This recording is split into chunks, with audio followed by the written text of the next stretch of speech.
Welcome to another lecture on molecules in motion. What we were talking about in the last class was a new diffusion equation. The diffusion equation so far was discussed was the Fick's first law of diffusion, where the particles move through the medium in one dimension due to concentration gradient. What we are going to look into today is the time dependent diffusion processes. That means, how the inhomogeneities of particles exist and how do they distribute in the medium with time. So, what we are trying to establish? We are trying to establish a rate of change of concentration of particle in a homogeneous region. So, the concentration distribution can be taken visualized as an example, where you are having a solvent medium into which we are adding a solute, and we will see how the particle diffuse and how there is going to be change in the rate of change of concentration of the particles in the various regions. It applies to the same conditions as we have change in the diffusion in the physical properties, such as temperature. When you are heating a rod, which is going to be a high temperature, at one source is there and you heating the rod, the rod temperature is going to increase, but the temperature at the point of the source, heat source, is going to be different from that of the other end of the rod. Eventually, when you remove the heat source, the iron bar is going to equilibrate and we will have a steady temperature uniform for the bar for throughout the bar. Now, if you have a heat source continuously heating the rod, and you do not remove the heat source, you keep heating the rod higher and higher, what happens at a point, the rods may start irradiating, and also it may give rise to inhomogeneity in temperatures throughout the rod. So, these are the two conditions you can visualize as the processes where you have inhomogeneities in particle in a medium and how it spreads with time. So, in the last class what we had talked about, we are going to be establishing an equation which we said the Fick's second law of diffusion, starting from the Fick's first law of diffusion.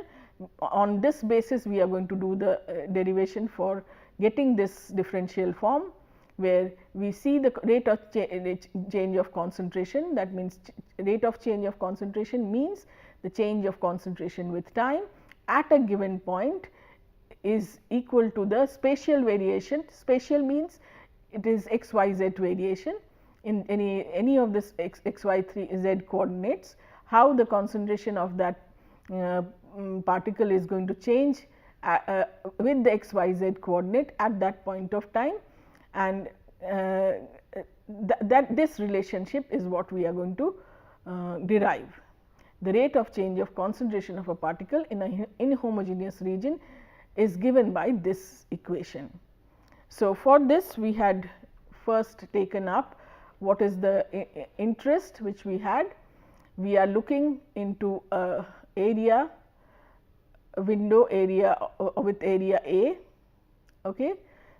The thin slab is our volume with cross section area A, and the thickness of the slab is suppose L. So, it extends from x into x plus L. Okay. So, initially my position is x, and after in the end of the slab, the area, the point x plus L is the zone which we have marked. So, within this area we are going to see the change in concentration. Let the concentration of the solute at x at this point be C at time t. Okay. C is the molar concentration of the particles at this point where x, where the volume element starts. Okay. The amount of particles that enter this lab at infinitesimally small time t can be given as j into A into delta t. What is j? J is the flux of the particle. If you remember what we had talked about, what is the flux of the particle? Flux of the particle is the total number of particle moving with a certain velocity through a unit area, volume area at given time t, delta t will be equal to that number of particles or number of moles or numbers of particle in that particular volume element divided by area into dt. So, if we want to find out the number of particles here, then what it will be? Number of particles, since j equal to number of particles in unit volume divided by a into delta t. So, the j will be the number of particles will be j into a into delta t, right. Am I clear here? The total number of particles is given as, if first you remember what is j. J is the flux of particle. What is the flux of particle? J equal to number of particles per unit volume, whatever the unit volume is, in delta time del t passing through a area of cross section A divided by A into delta t. So, the number of particles in passing through a unit volume A into say whatever the volume length is in time t delta t divided by A by t delta t is the flux. So, if we want to find out the total number of particles, then flux should be multiplied by A into delta t, right. I hope you are getting what I am saying. So, the number of particles or number of moles of particles that enter the slab is going to be flux at that point of entry, that is x, j flux at x into the area A into delta t. Okay. So, the rate of increase in molar concentration inside this slab of volume A into L on account of flow of particle from the left side, from this side to this side, because when we are talking about Fick's law, it is always going to flow from a higher concentration to lower concentration. Particles are going to move from higher concentration to lower concentration. So, what we are finding out, what is going to be the rate of increase in molar concentration inside this slab. Okay. So, molar concentration increase with the rate of molar concentration increase means how is the concentration changing with time. So, rate of increase is given by dC by dt. Okay. So, how is this dC by dt going to change with the inflow of flux of particle from left side to right side. So, you have number of particles coming into this slab. Okay, what is the number of particles that is coming into this slab? Is the flux into A into delta t. Okay. This is what we are writing, right, and divided by what? The volume element, that is dl into delta t. Okay. So, this is the dl into delta t is the A into, this is the number of particles and this is the at unit time which we are measuring. So, what we get? We get this cancelled off. What we are left with? J at x divided by L length of the slab, right. So, the rate of increase in molar concentration inside the slab of area A and L on account of inflow of flux from left side, from higher concentration side, is going to be the change in concentration with time. I mean, that means dC is the initial C is the initial concentration. So, dC by dt, the change in concentration or rate of change of concentration is equal to flux into A into delta t. This gives you the total number of molecules which are passing in the time which we have taken here as A L delta t. Okay. So, everything cancels off, we have the flux of the particles divided by L, right. Now, what happens? Since we are seeing this diagram, you can see some amount of particles move into the slab, but there may be the possibility of some amount moving out as well. So, there is also a outflow through the right hand window. So, the outflow flux from this A area, let us designate by that by J prime. J prime is at which position? X plus L. Okay. So, at x plus L, what will be the flux which is going to be moving from the left side to outside. So, if I look into this window, we have some particles which is moving into this slab, some because of the high concentration particle moving from high concentration to low concentration, and again we have some particles outflowing from this slab, which is of interest.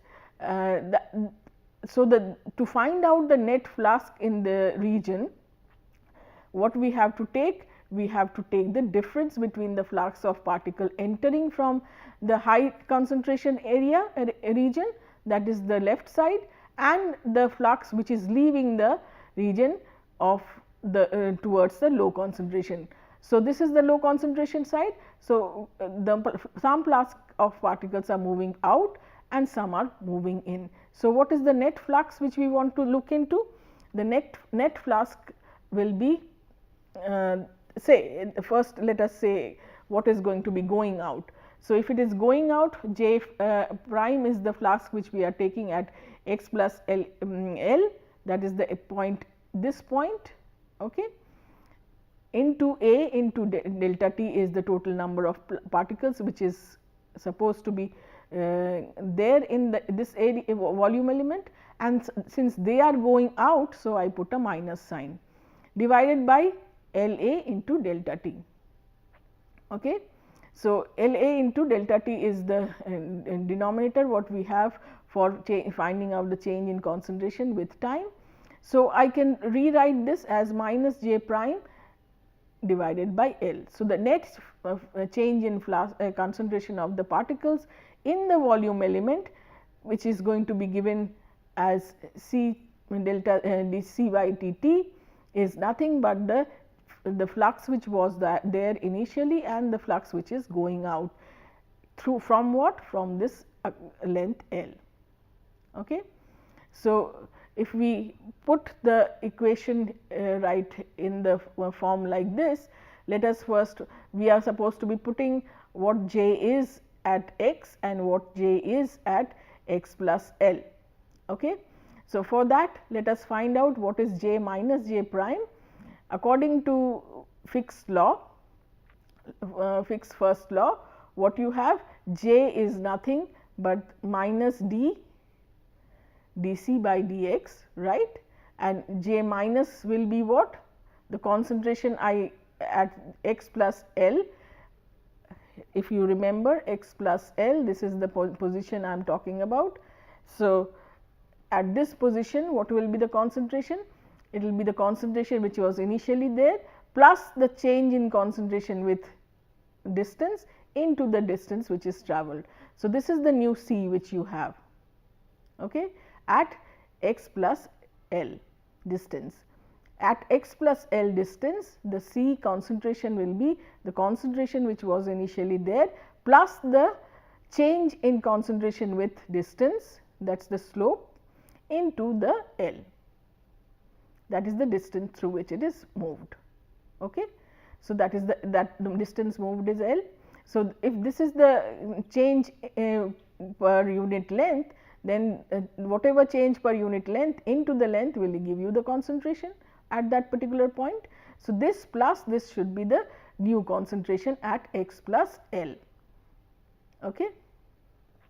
So, now before that let us see what happens.